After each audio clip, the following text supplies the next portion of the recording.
Welcome back to the Crypto Clown World channel. I am your host with the honks, Jason Bruce. It is the 27th of April, 2024, and we are doing our Saturday podcast again. With me, as always, is my co host, Christopher Lundy. How are you doing today, sir? Very well, Jason. How about you?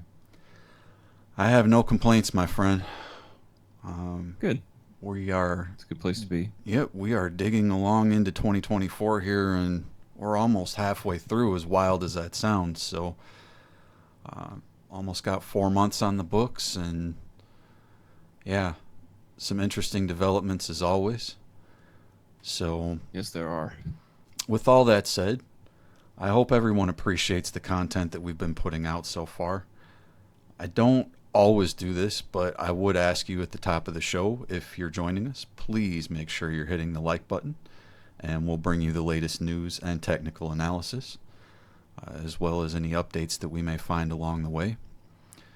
And if you're not subscribed to our channel, please make sure that you're doing that as well and hit that bell for notifications so that you get these podcasts in a timely manner when they do come out for you. So, with all that said, I'm going to let Chris jump into a few key talking points that are going on in the news and geopolitically, and we'll see what he's got to say.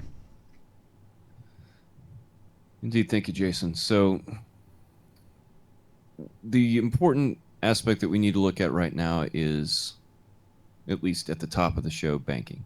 So, as much of the viewership probably already knows by now, approximately 1 year ago was actually on May 1st, 2023, First Republic Bank was seized by the FDIC, and it was later made known that those accounts would be subsumed into JP Morgan Chase's accounts.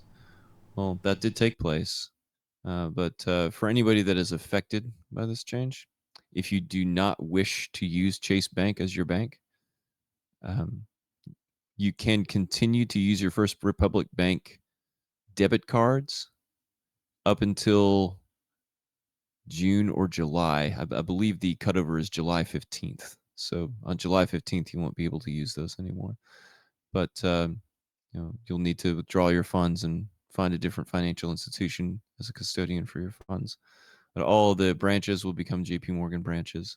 So that consolidation is taking place. For those that are not familiar, First Republic Bank is largely a West Coast bank in the United States of America. It also has offices, or had offices, in Manhattan. It had offices in various different areas of the United States financial centers, but primarily it was in the Los Angeles, California area. So if you're in the Los Angeles, California area, you're probably affected by this change. So stay on top of that. Moving on into some labor numbers that are very interesting. So when I'm looking at economic trends, I'm looking at the percentage of people that are underemployed, but that's only part of the situation. Now we're in a situation where we've got large percentages of companies affected by staff shortages. And these numbers are 1 year old at a minimum, ladies and gentlemen. This is from last year. So these are lagging indicators. The actual numbers could be higher now, they could be lower. But as it relates to the United States, 70% of all companies are currently affected by staff shortages. And I'm going to read off the top 8. Japan is at 85% staff shortages, companies affected by it. Germany is at 82%. India is 81%. The UK, United Kingdom, is 80%. United States is 70%. China is 69%. Colombia, 66%. Finland, 59%. And this is as per a manpower talent shortage survey.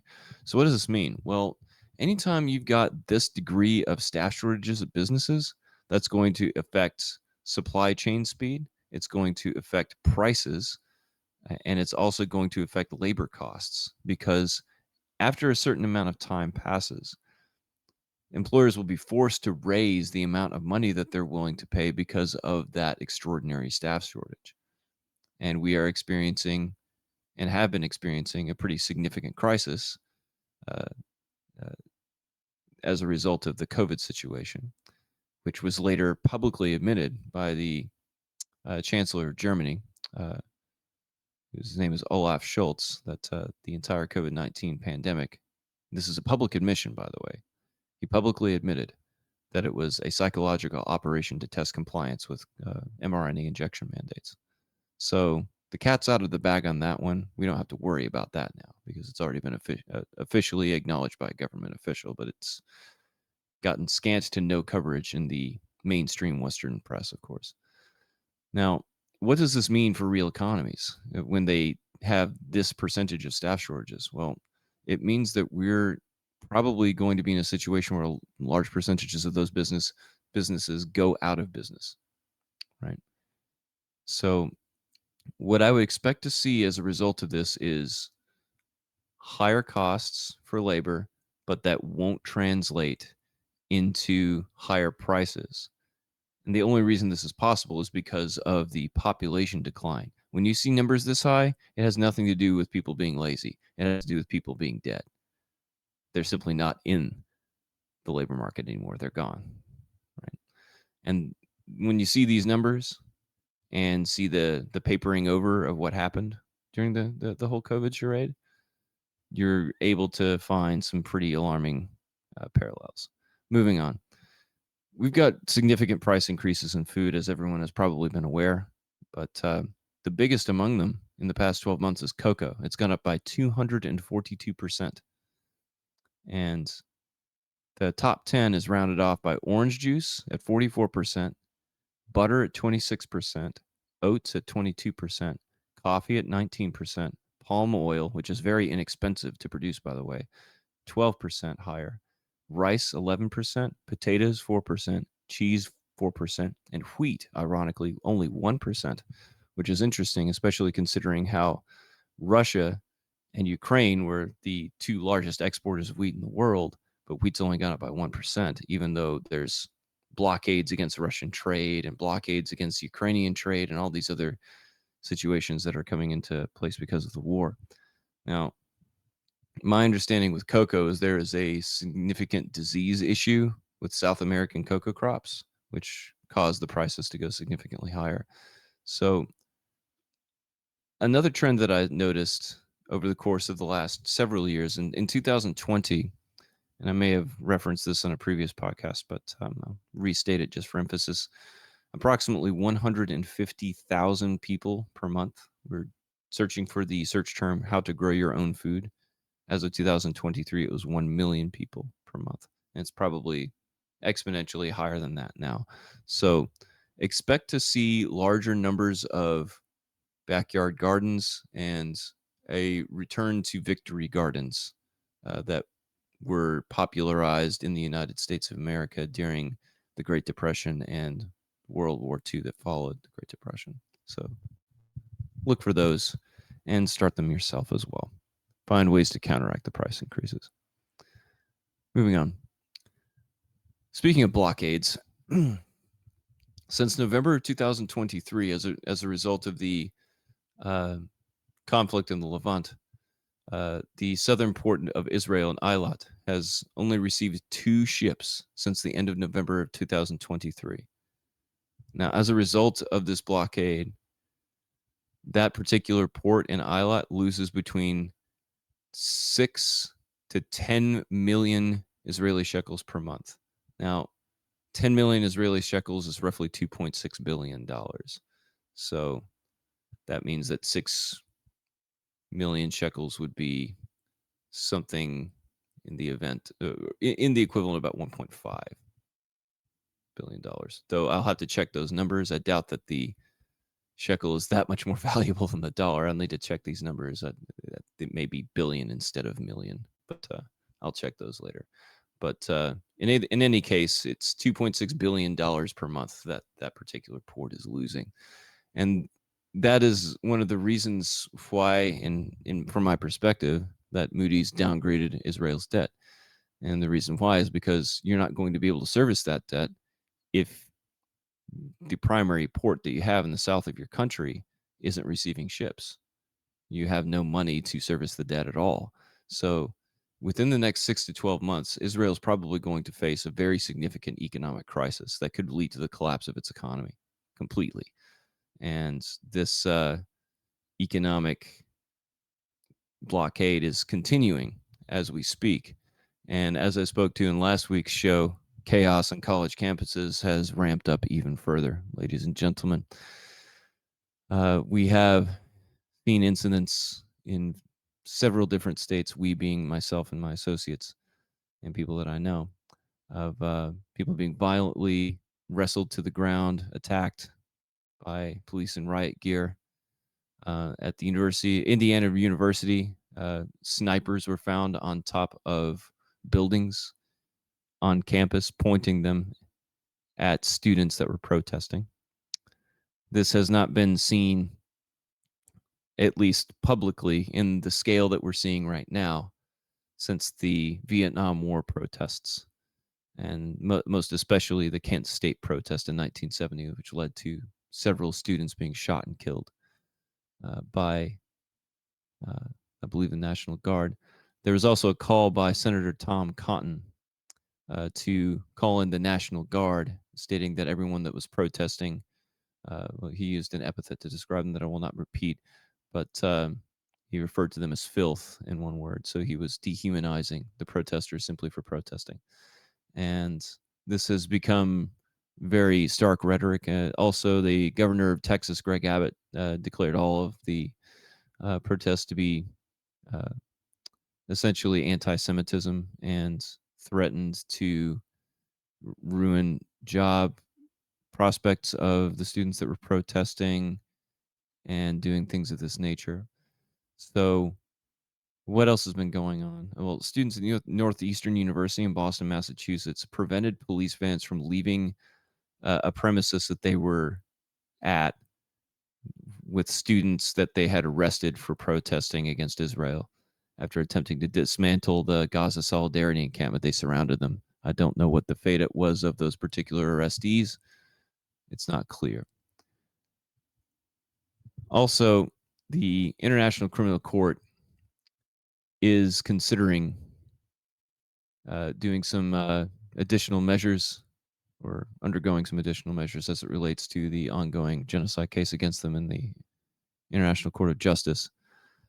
Now, they're purportedly, allegedly ready, as of right now, within the next 7 days or so, to issue arrest warrants for the Israeli Prime Minister, Benjamin Netanyahu, as well as senior officials of his government over the genocide campaign that's happening in Gaza as we speak. Now, the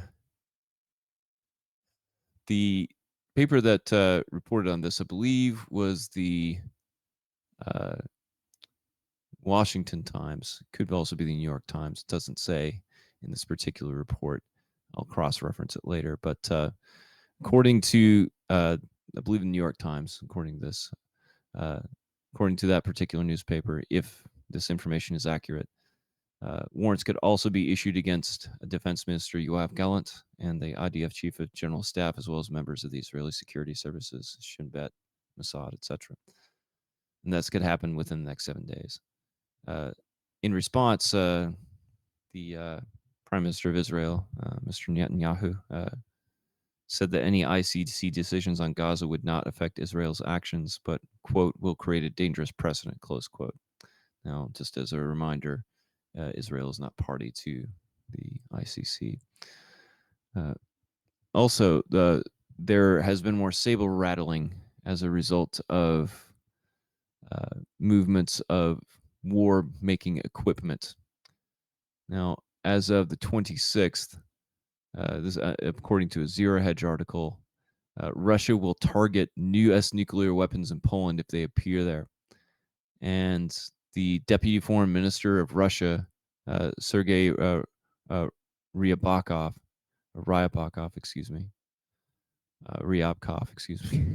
having trouble pronouncing his name, Ryabkov. Foreign Minister Ryabkov stated that, quote, Russia has warned that Poland will make itself a priority target if it hosts NATO nuclear weapons on its territory. He went on to state, quote, Moves in this direction will not provide greater security for Poland or other nations that host such weapons, close quote. So there have been very close eyes on Poland in this context ever since the 2008 situation in Abkhazia and South Ossetia, which was instigated by the president of Georgia at the time, Mikhail Saakashvili, who was later revealed to be on the State Department's payroll. And it was after that particular situation that missile batteries from the United States were starting to be installed in Poland. And Russia immediately called that out. So this has been building for quite some time, for a decade and a half. And now we're starting to see the result in terms of the response from Russia. Moving on to Ireland. I haven't covered this much, but there was a significant incident in a small village in Ireland called Newtown Mount Kennedy.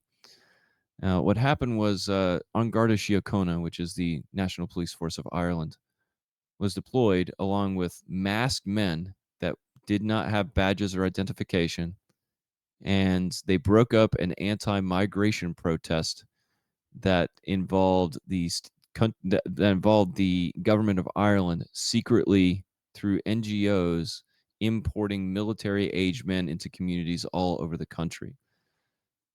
And it has escalated to a point that one of these buildings in Newtown Mount Kennedy was actually set alight. One woman that was at the protest, her name was Teresa Murphy, and she's a 66-year-old grandmother. And she was in Newtown Mount Kennedy at the time that this was taking place. She stated that she'll never watch RTE again, and her faith in the Gardaí has gone. Now, RTE is Radio Television Ireland, or Radio Televis Éireann, the national television. It's essentially the equivalent of the BBC in Ireland. And she stated in a report, quote, and this is from Philip Dwyer, who's an investigative journalist in Ireland. He said, she stated, quote, "I never in my lifetime thought that my daughter would be chased across fields like the black and tans chased my father. These are supposed to be the people that protect us. My faith in the Gardaí has sadly gone," close quote. Now, for the audience's education, the black and tans were essentially a paramilitary mafia force that was sent out to terrorize people across Ireland, smash up businesses, kidnappings, murders, disappearances as a way to prevent people from revolting.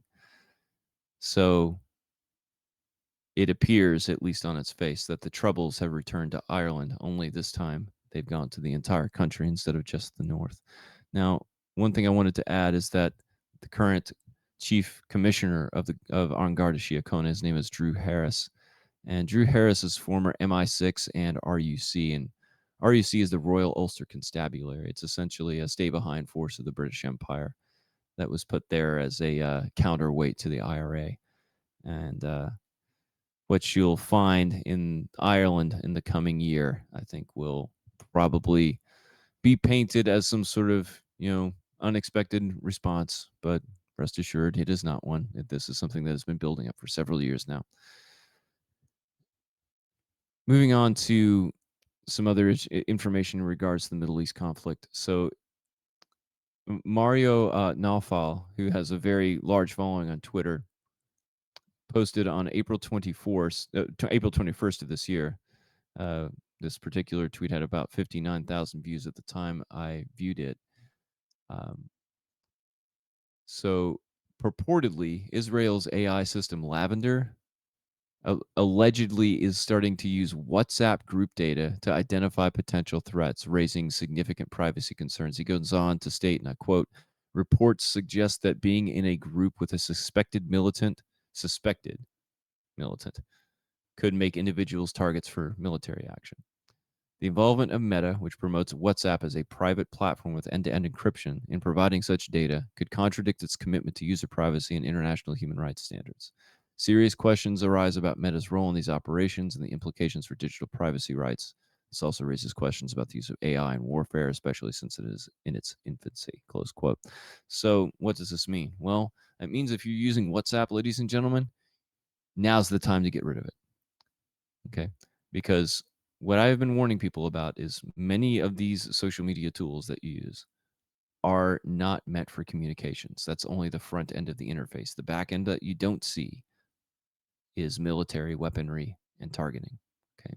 So if you have not gotten to a state where you are comfortable moving away from big tech things, now's the time to start looking into those things. Moving on. Back to the protests on the campuses. Miko Palid, who's is an Israeli peace activist. He's actually a son of a former IDF general, and actually, this particular IDF general is one of the first generals of the IDF and a senior general. He defected from his family and decided to become a peace activist and has been for quite some time now. And he gave a speech at Columbia University, and where he stated, and I quote, "The road to free Palestine goes through freeing Columbia University from Zionist occupation," close quote.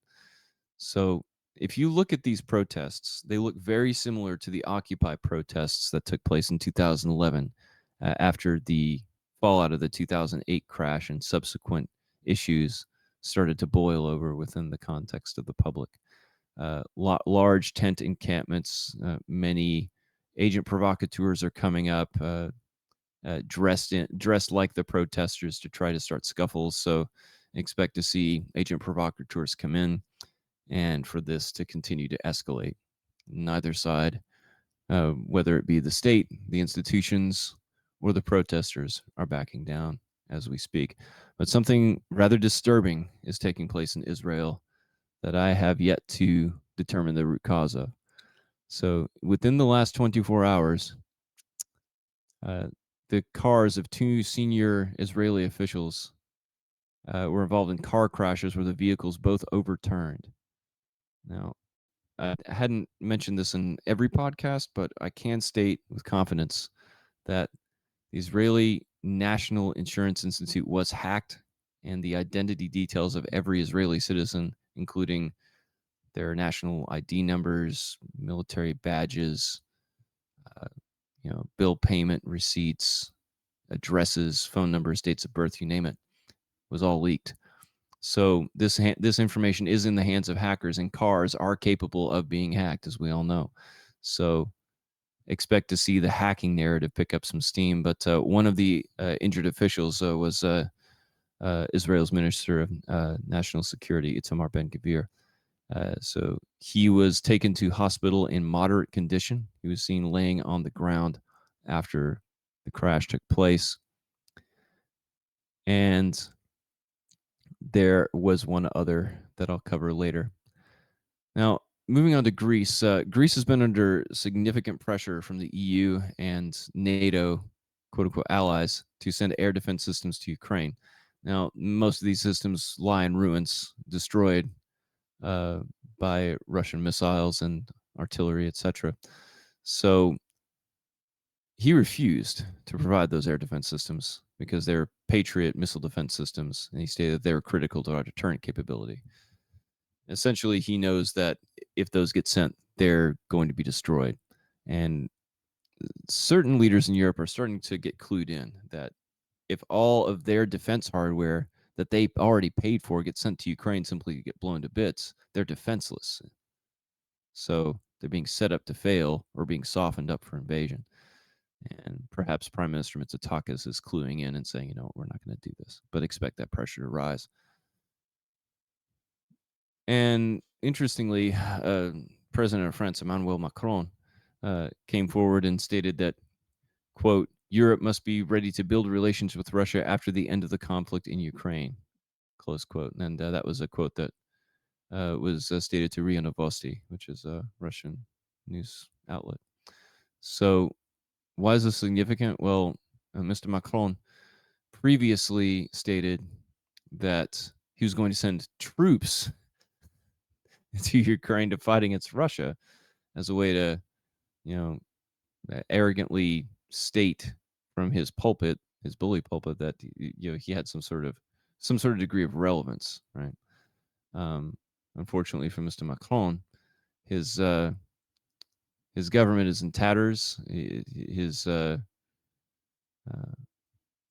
party is widely hated by the population, and it was almost on the brink of civil war itself within the last 12 months as a result of the killing of an unarmed teenager in a Paris suburb last year.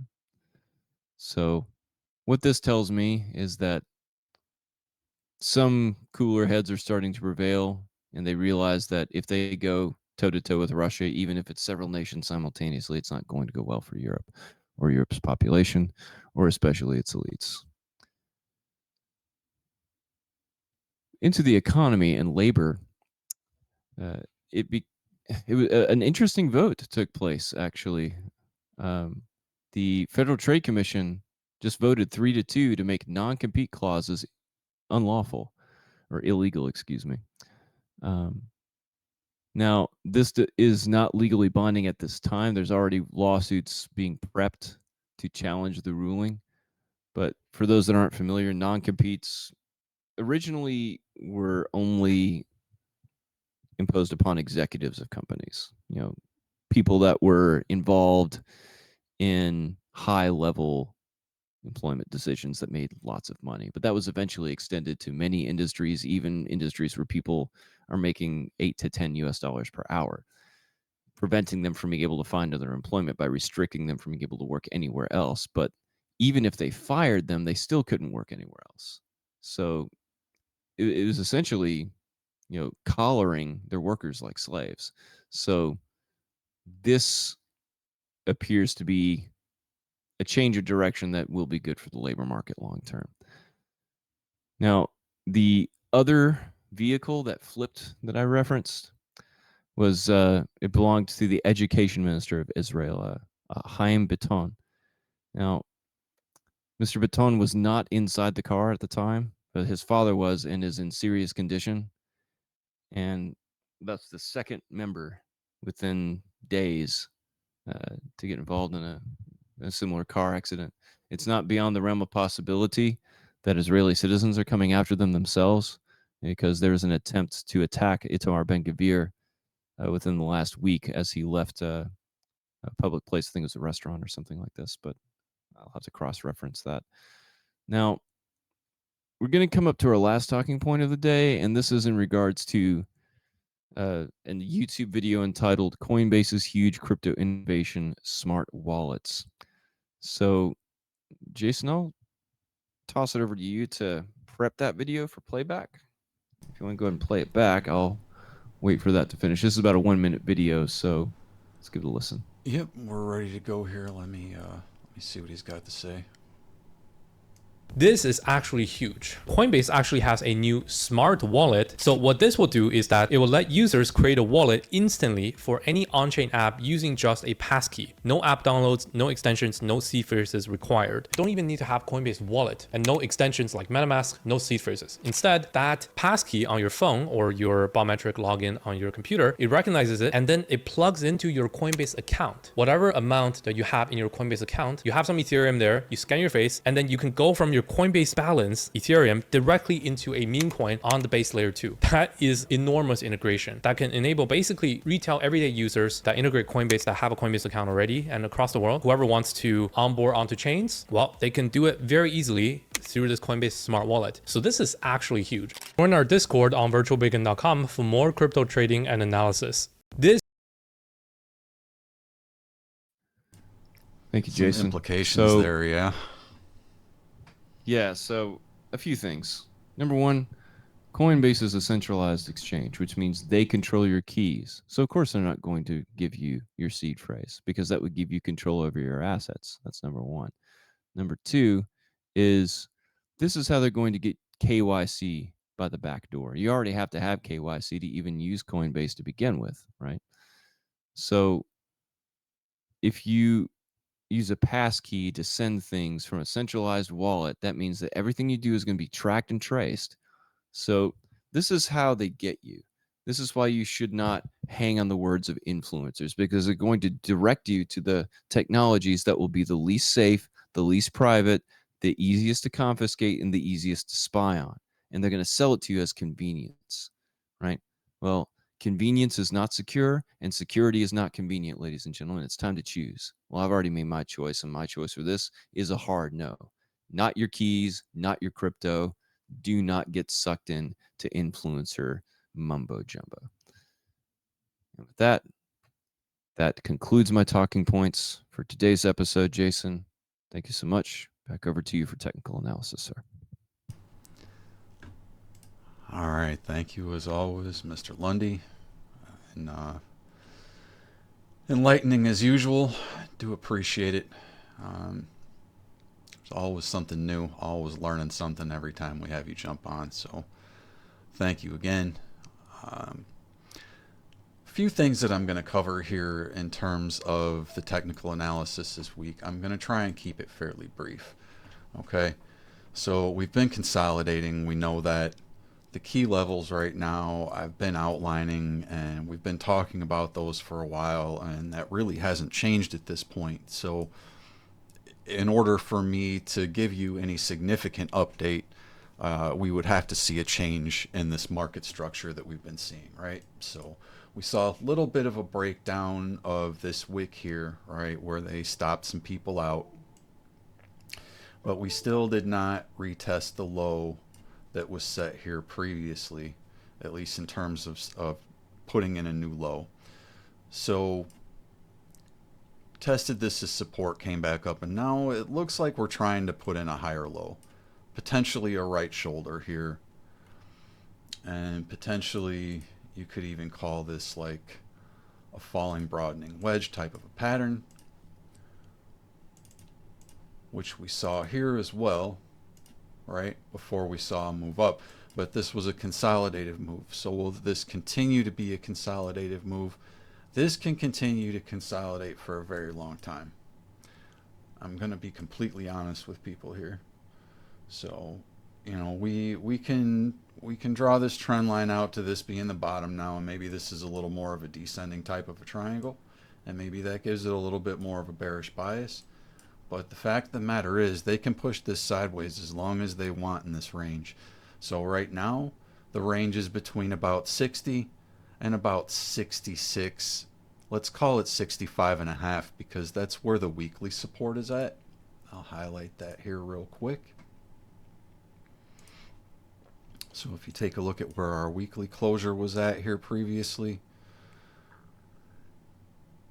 or where the weekly open was at, excuse me, it was at about 65.7, and that weekly closure around 64.9. So that's where the big resistance is at right now that we would need to get above. And that's where essentially the pivot would be at if we're going to break out of this range to the upside. If we're going to break the range to the downside, we're on the 2-hour time frame here, keep that in mind. I'm going to zoom in just a little bit here to the 1 hour. And I would say if we start closing a couple 1 hour candles with any type of volume, let's just call it 60K, below 60K, then we're going to see a volume move down. That move most likely, and I'm going to zoom out a little bit here to give us a little better perspective, would volume gap us down to this area. And that point of control is just below 52,000. There is some support around 57,000 and some minor supports around 54.5 and 53.5. Okay? So right now the stochastics are in favor of a potential try for a move to the upside. My problem being right now, I'm not seeing the divergences jump out that I really want to see. I was seeing them in some other places, specifically on the Binance app, and sometimes that shows me some divergences that don't actually show up on these charts. So with that in mind, I'm not seeing anything on the 4 hour. If we jump over to the 1 hour, we actually have some bullish divergence coming in here. So this potentially is still playing out. We're still flagging out here above the 21 MA. All right, and we haven't really been flagging out above the 21 MA since back here before we made this move down and created this divergence. So the idea being, if we close the 50 level above, if we close above on the 50 level on the RSI by the end of the day, which is going to be in a couple hours here, then we have a chance to try and move up a little bit more and potentially break out of this point of control, which is around 63.9. So that's a pretty critical area. As we've seen, that's where most of the volume has been accumulating in this range that we've been in. So with that said, we're still stuck in a range, but we do potentially have a pattern. We just need to have the divergences pull us out and see a proper close going into the day, the week, and then the month on Tuesday. So again, when we see these closes kind of all in a row, where we've got a daily and a monthly closure that will have some significance, right after a weekly closure, we're going to have some areas where we may potentially have some issues in terms of that. So Monday into Tuesday, I'd expect extreme volatility, some type of a fake out move. They'll try to grab liquidity, potentially, to both sides, and stop everybody out before they make the full move. So be very, very careful trading Saturday, Sunday into Monday when you've got a monthly close on Tuesday. We may want to wait for the dust to settle before we look for any significant trades. I did look for a long position when we were in this area. I did take a long from here and took profit up in this area here. Attempted to enter a few other times and was stopped out. So right now I'm waiting for a break of this pattern, and I'm waiting for it to give me some type of an idea of what we're doing, and maybe this bullish divergence here. All right, but I am going to take a look and see what the daily close does as we move over to Bitcoin dominance. We saw a brief fake out move on this falling wedge, and now the candles have moved back into the wedge. All right, with this spider line and confluence there. So stochastics are still pointing down. There's a bit of bullish divergence building for the Bitcoin dominance, so we'll keep an eye on that. Again, we still haven't hit this target here, which, as I said, is between about the 58 to 60% level. I do believe that is possible, as that is essentially the golden pocket extension on the larger macro. I'm going to flip over to ETH because I think this is where some things are starting to happen here. Okay, and I'm going to show you why. We had this divergence kind of break down, all right, which is fine. So now we're over here, and again, we're on the hourly candles. And we're not seeing the divergence that we saw with Bitcoin on the hourly, but we are seeing a much different pattern where we're seeing this, and you could call it an ascending triangle if you eliminated the wicks. If you're keeping your wicks in check, then potentially like an inverse head and shoulders, we do essentially have this neckline or resistance line that we're building here. So the idea being, if you break out of that resistance line, the target's going to be just below 3,700, and it's going to take us up to this area where we may have a chance to continue a rally further and break out of this previous high, which was just above 4,000, right around 4,090. So I do see some potential bullish price action brewing for Ethereum, and it may be in relation to what might be a potential approval of the spot Ethereum ETF coming up at some point here in the near future. So to me, what this looks like on the ETH BTC pair, as we flip over there on the 4-hour candles, is we had a breakout and retest of this inverse head and shoulders. All right, break out of this point of control. And we bumped into this area that I had highlighted previously as a possible breakdown target that has flipped into resistance. Okay, so that's around 0.515 Satoshis per Ethereum. All right, so I believe we'll see some consolidation there, and potentially some more sideways movement as this pair attempts to work its way up to this other point of control, which is just above the 200 daily moving average. And then we have this 200 weekly moving average as well. And I've been highlighting those moving averages for this pair for quite a while, looking for those to be flipped into support. We've now been consolidating here in this little area for a while. People have been saying that this pair was dead and that it couldn't move against Bitcoin, but I don't think they're taking into account that we may get an ETF approval. I was going to make a video saying that I wasn't sure that we would get that approval, at least in terms of this spring or earlier this year, and that it may push the markets down. That is still a possibility that I'm just throwing out there. But in terms of what I'm starting to see happen in the price action here, that's partly why I held off on the video, because we are potentially seeing the move that could bring this pair out of the area that it's been in with this consolidation, where it looked like we may consolidate and then we had a bit of a breakdown. So keep in mind, this move is being initiated by a larger bullish divergence. That larger daily bullish divergence should carry some weight. So the weight at the very least is going to bring us back up to the resistance of one of these key moving averages, whether it's the 200 daily or 200 weekly. If we can flip both of those into support, Ethereum is going to go on a significant run. So just keep that in your back pocket, keep that in mind, and keep in mind right now that we may be seeing a flippening with your altcoins in terms of their Bitcoin pairs, especially some of the ones on Ethereum. You may want to take a look at some of the layer 2s. All right, I'm just going to flip over real quick to BNB as we've seen this consolidation here that's been going on. All right, I do believe this price action is building pretty nicely in this larger ascending triangle. There's a larger target for BNB just above $900 for this triangle. So just highlighting that right there. There's a potential for a long position, and we are looking at something that may actually be forming like a cup and a handle here. Okay, so we'll continue to watch this consolidation. I would say, 4-hour or daily closures above this point of control, just above $606, could propel this pair much higher. All right, so I did speak about the layer 2s. I'm going to take a look at those real quick. I just want to highlight the price action on Matic.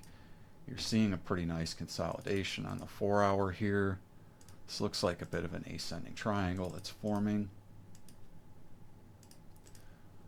And that pattern would take you back up to the area around the 200 weekly moving average, or actually above it, back into confluence with this area. If you were able to backtest that, and you've got the 200 daily actually in close confluence with it, that would be good for Matic.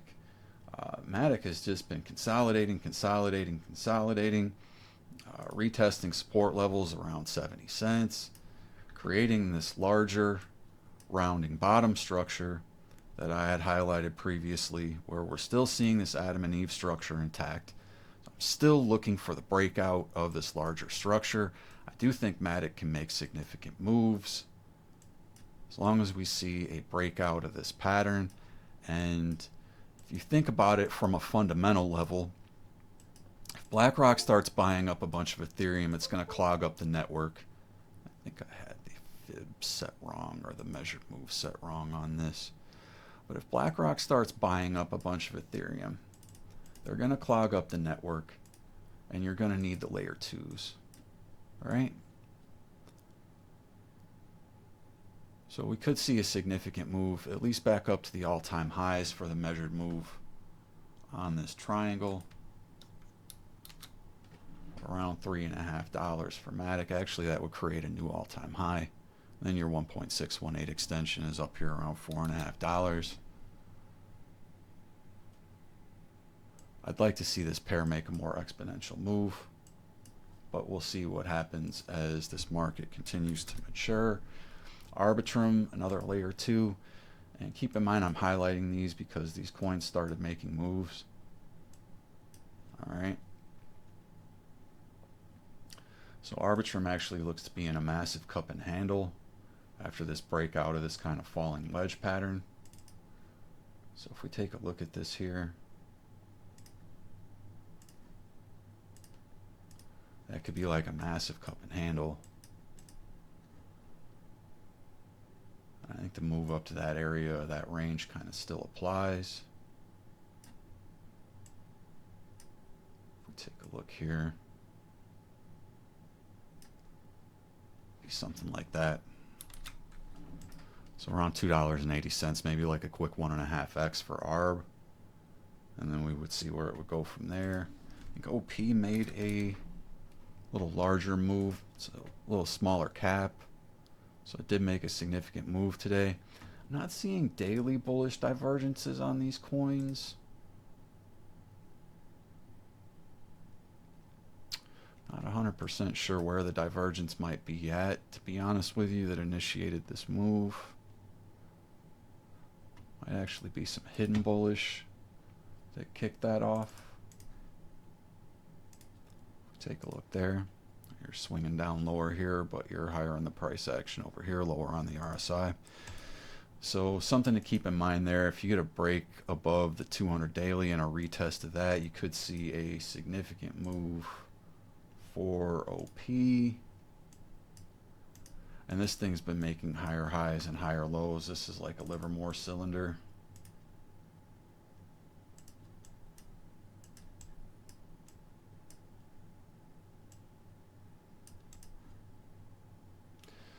So if you were to take, like, say, a bars pattern,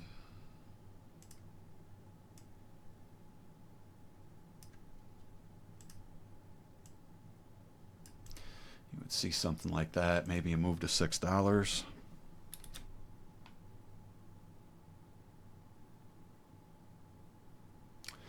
And that looks like it may take some time to play out, like maybe towards closer to the end of the year.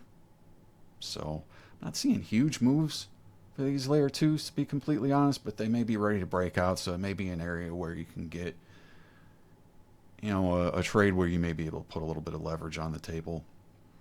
As always, nothing that's being said here should be construed as financial advice. Get yourself a financial advisor. Do your own due diligence and research before jumping into any coin project, investment, or trade. Something to keep in mind here too, there is some hidden bullish divergence. So that could be getting that move started for OP.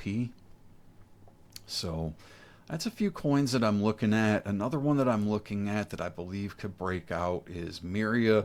If we look at this on the daily, we're kind of seeing like a cup and handle sort of a thing. And a large one at that.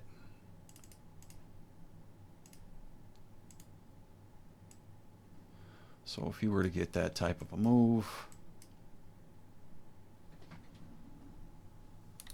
this actually could make significant gains. All right, and I believe this is like a gaming ecosystem. Okay, don't quote me on that, but there is some hidden bullish going on here. A few different drives of it. All right, so that's something to take a look at. This is a lower cap coin. MEXC says this has it available on TradingView, but when I go into the app or the website, it is not showing up. The trading pair, you can deposit it there, but the trading pair isn't there. Very odd. So if you're looking for this coin, you can't find it on MEXC, you'll have to swap for it. This is a lower cap coin, does have 100x potential. Okay. There's a lot of liquidity in the background on this coin. I don't want to get too much into the fundamentals, but it is there. All right, do your own research on that as always. And honk the like button for me if you're liking this content so far. Subscribe to the channel if you're not subscribed. Hit the bell for notifications on your way out here. This is going to be the last coin. This is SPCT. I have definitely been averaging down on this coin, let's just say, so I am underwater on it. I am going to look at potentially taking a position below this point of control to round out my position, and the hope will be, and it's not just the hope, I do have some technical factors that I'm going on. The hope will be that this 1 hour time frame will dig out at least rally to either this measured move, golden pocket, or this area at the 786 extension around 2.5 cents with this bullish divergence that's showing up on the 1 hour for SPCT. Again, do your own research on these projects. I'm holding this a little long term, a little more long term, I should say, for at least a year into next year, as this is a Bitcoin layer 2 project. I do expect it'll take a little bit of time as it's a lower cap, but I am looking for a potential 50 to 100x on this coin. All right, so just a brief recap. We're still looking at Bitcoin consolidating in this potential either falling wedge or inverse head and shoulders. And we're still looking at this larger pattern that we've been consolidating in. Need a volume breakdown or breakout of this pattern to initiate the next larger move. Downside, you're looking at around 52,000 and potentially lower. There is confluence around 40,000 as well, 42,000, some support at 48 if we get pushed down out of this pattern over the next few days into next month. All right, if we are able to rally and break out of this potential inverse head and shoulders, then your measured move here is going to be around $86,000. All right, 86,420. Okay, so with that said, I'm going to leave off on Bitcoin. Don't forget about what I said about Ethereum as well. We may be seeing that move, and that may carry your altcoins. So hang in there, folks. I know you're down on your bags. If you're down more than 20%, my philosophy is to DCA. Again, this stuff is not financial advice. If you're down more than 50% and you have conviction in a project, you should definitely be DCAing. Keep in mind, if you're down 50% and you put in the same amount that you did previously, you'll double your bag. All right, so do the math on that, figure out your risk tolerance and how much conviction you have for your projects. And I will stress conviction, as this is going to be potentially some trying times over the next few months to get us into the next leg of the bull market. If we see dips, folks, they're for buying, not selling. All right, with that said, take care, much love, God bless you all. Thanks for hanging in there to the end if you have. And we'll catch up with you next week.